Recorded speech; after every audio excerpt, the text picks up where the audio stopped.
Olá, queridos estudantes, muito bem-vindos a mais uma aula. Eu sou a professora Shirley Botelho, do componente de História. Vem comigo conhecer o tema da aula. Aula de número 44, revisão e avaliação. Vamos então à nossa aula.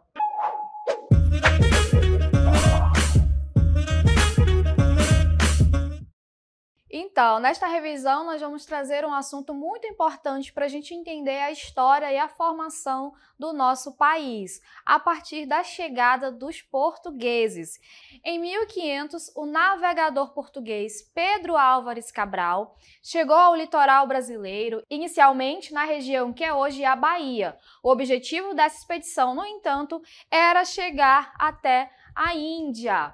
Então, a gente tem aqui essa viagem que chega ao território brasileiro no dia 22 de abril de 1500. O objetivo inicial era fazer essa travessia, essa linha aqui que está em azul, para chegar até as Índias, para obter os produtos, as especiarias que eram muito rentáveis na Europa. No entanto, ele fez um desvio mais para oeste e chegou até o território que viria a ser o Brasil.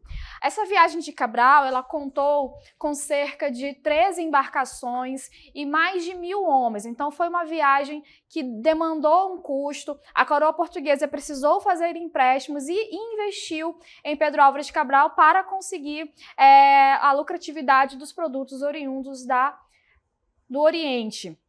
Mas esse desvio, que faz com que eles cheguem ao território que hoje é o Brasil, vai mudar a dinâmica, uma nova relação com as Américas entre Portugal. E para a gente entender melhor isso, nós trouxemos aqui um mapa retratando essa mudança. O que ocorre? No ano de 1494, foi assinado um acordo entre os países que saíram à frente nas grandes navegações. Um pouquinho antes, em 1492, Cristóvão Colombo chega até a América, ali pela América Central, América um pouquinho ali, conhecendo ali os astecas, e eles vão chegar a esse território tomando posse pela coroa espanhola. Ocorre que a partir desse momento gera ali um certo desconforto, um certo atrito entre as duas coroas, já que Portugal também tinha interesse em manter posse de territórios. Então, em 1494, Portugal e Espanha assinaram o Tratado de Tordesilhas, que dividia as terras que foram encontradas entre os dois países. Essa divisão estabeleceu que as terras a leste de uma linha imaginária pertenceriam a Portugal e a parte a oeste pertenceriam à Espanha. Então, essa divisão dava aos dois países o direito exclusivo de explorar, colonizar e estabelecer rotas comerciais nas respectivas áreas. Então, observem aqui no nosso mapa que, de acordo com essa divisão, a parte que cabia a Portugal era apenas essa parte litorânea, costa do território que viria a ser o Brasil, e todo o restante pertenceria à Espanha. Essa primeira viagem, quando o Cabral chega ao Brasil, ele vai permanecer por 10 dias, fazer ali um pequeno mapeamento do território, mas segue viagem para o seu destino original. E a gente vai observar agora quais foram as características desse primeiro processo que nós vamos chamar de período pré-colonial. Por que nós chamamos esse período de pré-colonial? Porque foi um período intermediário ali entre a chegada dessa primeira tropa portuguesa e o período onde vai ser efetivada a colonização. Então, nesse momento, de 1500 até 1530, não houve uma efetiva colonização no território. Então, teve a ausência desse projeto colonizador. Nesse momento, vão ocorrer expedições de exploração e mapeamento. Vão conhecer a região, observar se existem recursos naturais disponíveis para a economia, para aquecer a economia portuguesa, e nesse primeiro momento vão haver os contatos com os indígenas. Vai ser, a princípio, um contato amistoso, um contato de curiosidade, mas que infelizmente logo vai gerar vários atritos. E a primeira expedição que vai ser desempenhada, que vai marcar esses contatos iniciais, que vai fazer essa exploração, mapeamento, vai ser a expedição comandada por Nicolau coelho. E uma das características também econômicas que serão bastante marcantes nesse momento vai ser a exploração do pau-brasil. Inicialmente, a exploração do Brasil concentrou-se na extração do pau-brasil, uma árvore cuja madeira era valiosa para a produção de tinturas vermelhas na Europa. Então, a árvore, ela tinha madeira, você tirava uma resina que servia para tingir tecidos. E essa resina, esses tecidos pintados, tingidos com madeira brasileira, com o pau-brasil, eles eram muito lucrativos, muito requisitados, era artigo de luxo na Europa. E então vai ser muito rentoso para os portugueses, na verdade, fazer toda essa atividade comercial. Agora, como que era feito isso? Esse trabalho ele vai ser feito pelos indígenas, pelos povos indígenas. O trabalho de entrar na floresta, de cortar a madeira, fazer o carregamento até as feitorias e abastecer os navios. Então, os indígenas eles vão fazer inicialmente esse trabalho. Como que era essa relação, essa troca entre a mão de obra indígena, o que eles recebiam em troca dos portugueses para a realização desse trabalho?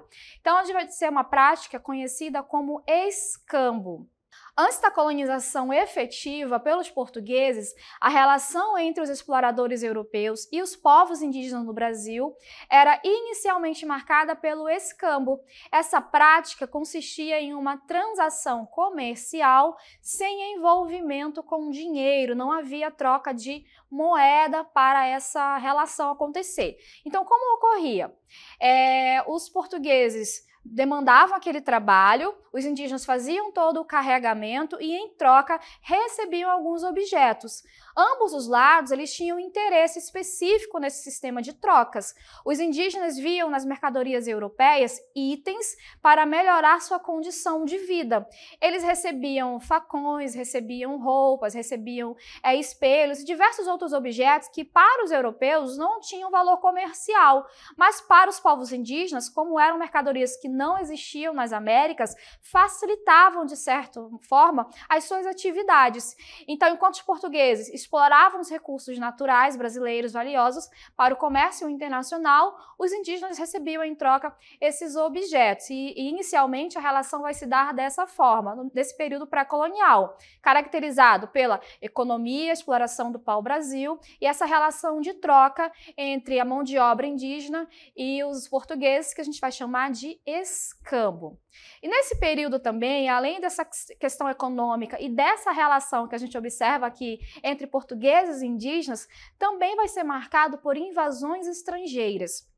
Vocês lembram que nós mencionamos agora há pouco sobre o Tratado de Tordesilhas? O Tratado de Tordesilhas vai estabelecer que todo o território aqui da costa brasileira pertence a Portugal. E o restante, não só do que viria a ser o Brasil, mas da América como um todo, pertenceria à Espanha, de acordo com o Tratado de Tordesilhas. No entanto, as outras nações europeias que ficaram de fora dessa partilha, elas não vão concordar com a legitimidade desse acordo, o que vai fazer com que eles não respeitem o Tratado de Tordesilhas e passam a fazer incursões, vão invadir constantemente o território. E no caso aqui do Brasil, que ainda não era efetivamente uma colônia de Portugal, eles vão ter certa facilidade nesse processo, porque não havia uma guarda militar, não havia uma administração, não haviam portugueses suficientes para barrar essas invasões. E aí a gente observa aqui no nosso texto que essas invasões vão ocorrer por parte da Inglaterra, da França e da Holanda pelo fato desse não reconhecimento do Tratado de Tordesilhas. E a coroa portuguesa, ela vai sentir aí a necessidade de implementar o processo de colonização na década de 1530. Além da questão das invasões estrangeiras, a coroa portuguesa também estava entrando em declínio no comércio com as especiarias e ela precisava efetivar essa colonização, encontrar outros recursos naturais, implementar uma atividade econômica que lhe gerasse lucro.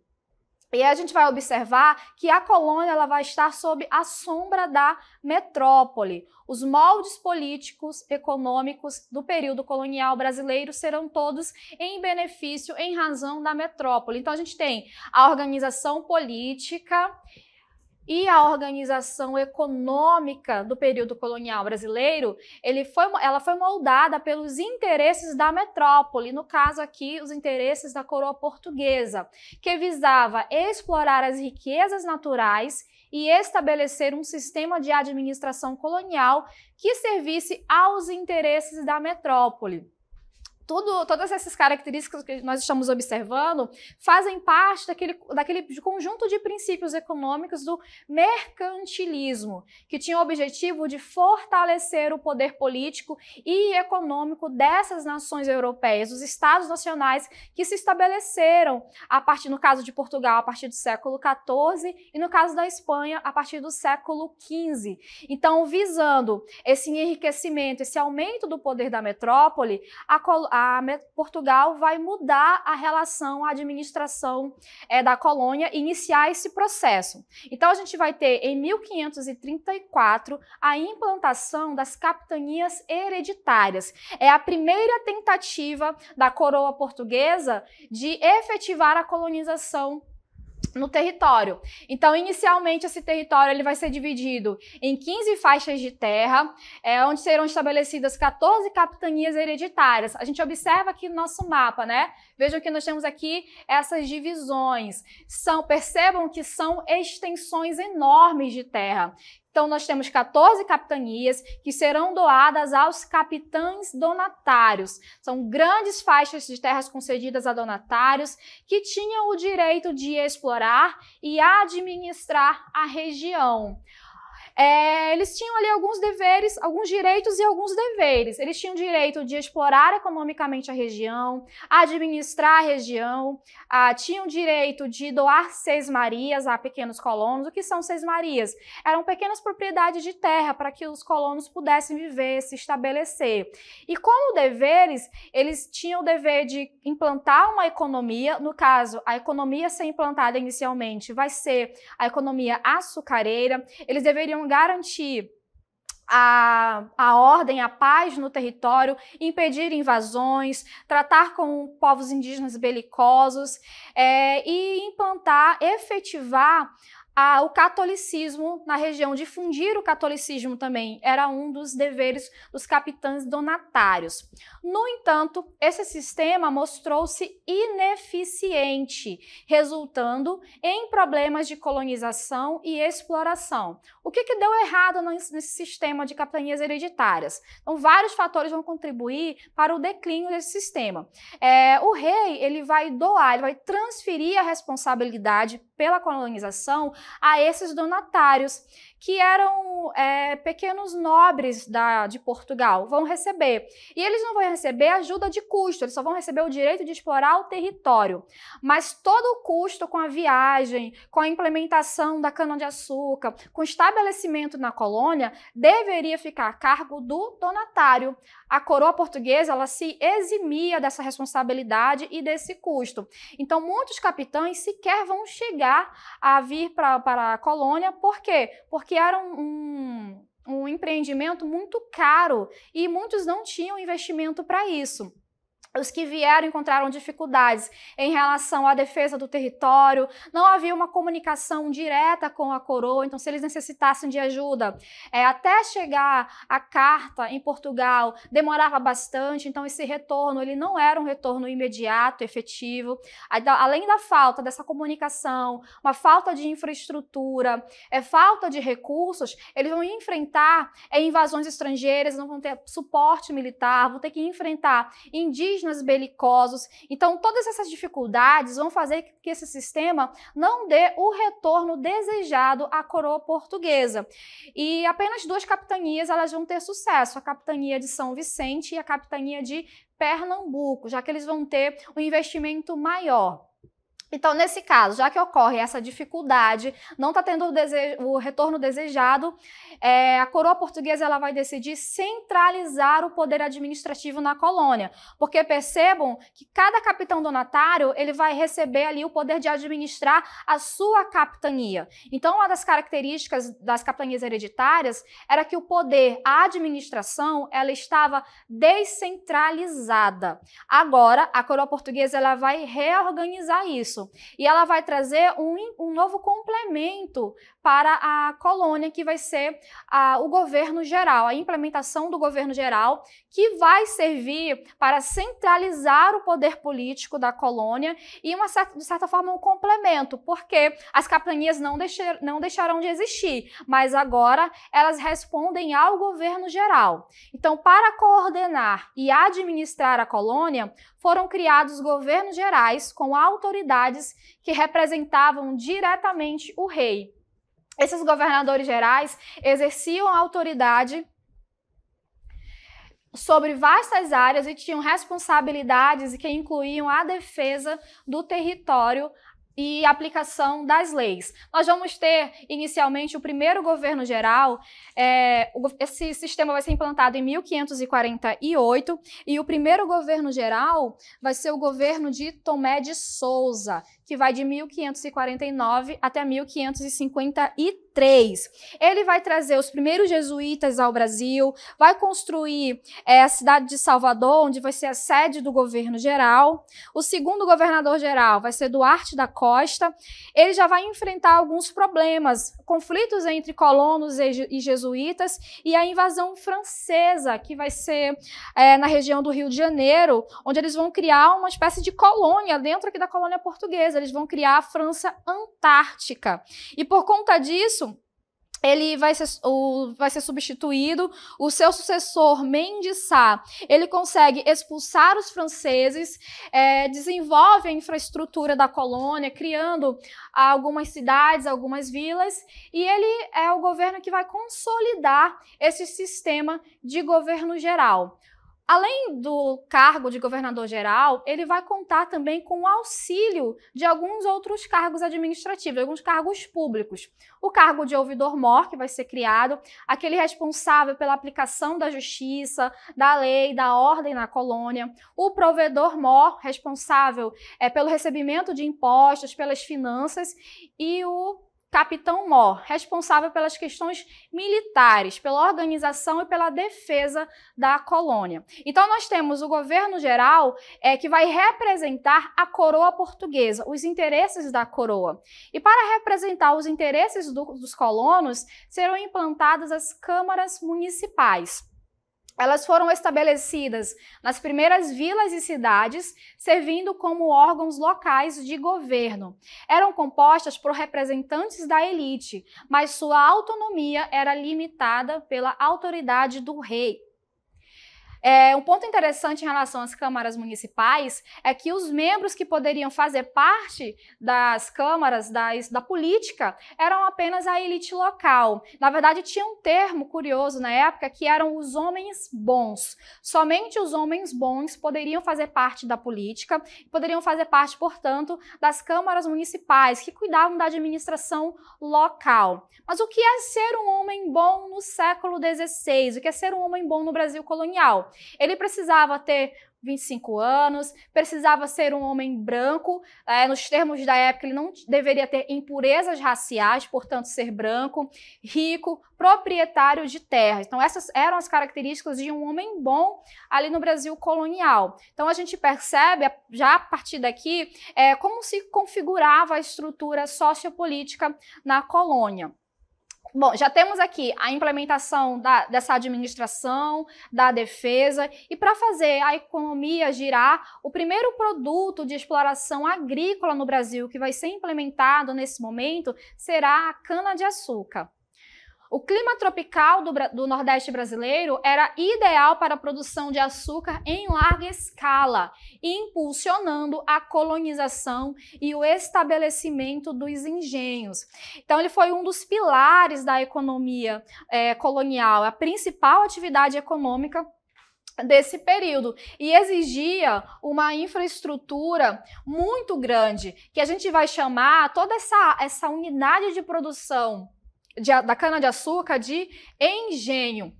Então, o engenho, ele tem o canavial, toda aquela área de plantação, vai ter aqui a senzala, local onde os escravizados dormiam, a roça, de onde eles tiravam as hortaliças e outros produtos agrícolas para o consumo próprio.